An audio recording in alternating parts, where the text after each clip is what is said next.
বন্ধুরা, তোমরা নিশ্চয়ই রোলেক্স ঘড়ি সম্পর্কে অনেক কিছু শুনেছো, কিন্তু তোমরা কি জানো এই ঘড়িগুলো এত দামি কেন? আর কেন পুরনো রোলেক্স ঘড়ি নতুনগুলোর থেকেও বেশি দামে বিক্রি হয়? এই সময় কম, শুরু করো।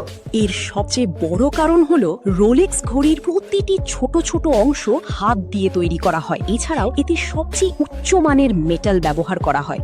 আর রোলেক্স সব সময় তাদের ঘড়ির সংখ্যা চাহিদার তুলনায় অনেক কম রাখে, যাতে দাম সব সময় বেশি থাকে। এমনকি কেউ যদি এই ঘড়ি কিনতে চায়, তাহলে তাকে 1 থেকে 1.5 বছর পর্যন্ত অপেক্ষা করতে হয়। এখন তুমি নিজেই ভাব, যার কাছে টাকা আছে সে কেন এতদিন অপেক্ষা করবে?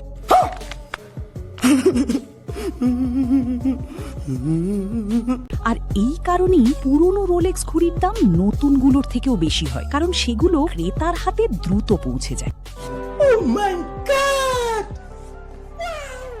और तुम लोग नए हो तो सब्सक्राइब करो, वो जो लाल वाला बटन है उसके साथ स्कैम करो या फिर महफिल जमाओ, मुझे नहीं पता, बस क्लिक हो जाना चाहिए।